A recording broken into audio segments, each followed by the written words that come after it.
So let's see how static interface method works. So we'll write an interface first. So we'll say new interface, and I will call it as identifiable. So we'll have one abstract method which is string get user ID, so that the implementing classes are forced to implement this method. Okay, then I will create a static method. So static string validate user ID, and it takes a user ID as input. I will say if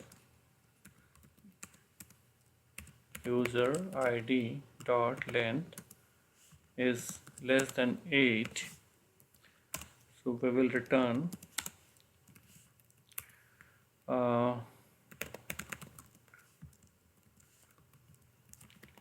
user ID is not valid.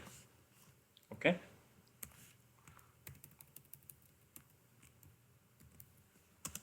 else will return user ID is valid. So this is a static method which is called validate user ID. Now let us see how to call it from an implementing class. So I'll just say new class person, and we'll have public static void main. Okay, finish. Now this person class implements identifiable, right? Now since it implements it, so we have to implement the get user ID method. But before that, we will create two fields. We'll say string user ID and string name. So we have two variables or two fields here, name and user ID. Okay, so now we will generate the getters and setters. So we say source generate getters and setters, select all. So we have it now. Since we have the get user ID method, so this compiler error is gone.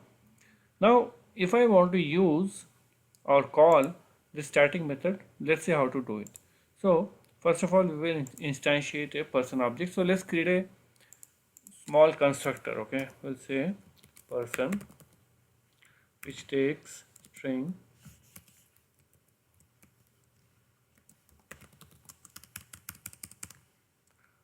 string user ID comma string name.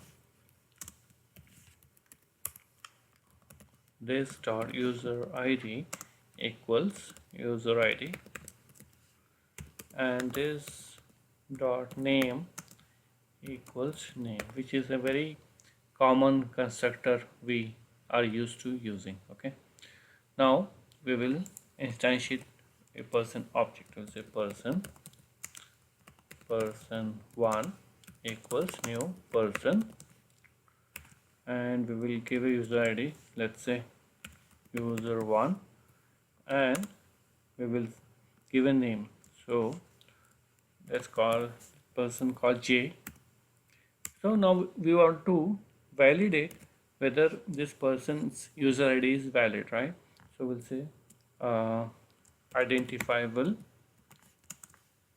dot validate user ID, and we'll say person1 dot get user ID. Okay, and whatever comes back we will print it out. We'll say sys out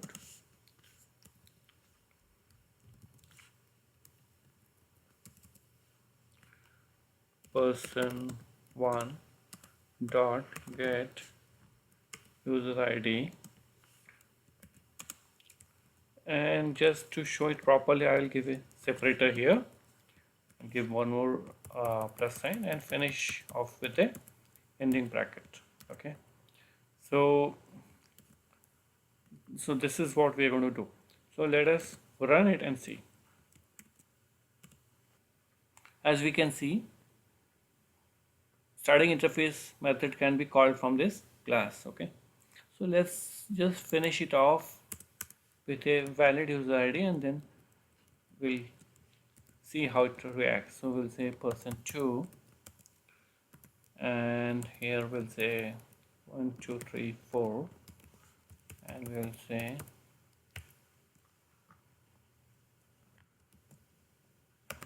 this person is called kit.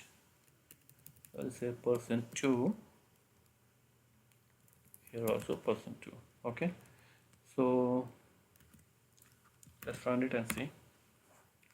So we can see it's saying the user ID 1 is not valid and second user is valid. So this method is actually related to identifiable interface logically. That is why we opted to write a static method within the interface itself so that it could be used from classes which need to use the interface, right? So that is how you write static interface methods.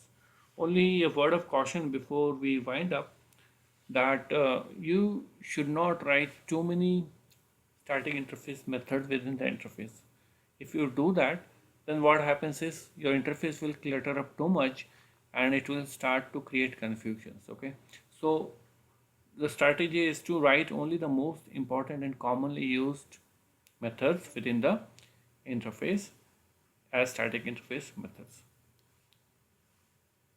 So source code location is github.com freetips central / java 8 - static interface methods.git. So you can go here and download this code which I have shown you and practice further on your own so that you get a better understanding of static interface methods. So finally, just a big thank you for joining, and I hope you like and subscribe to my channel. And also I would look forward to your inputs in the comments section.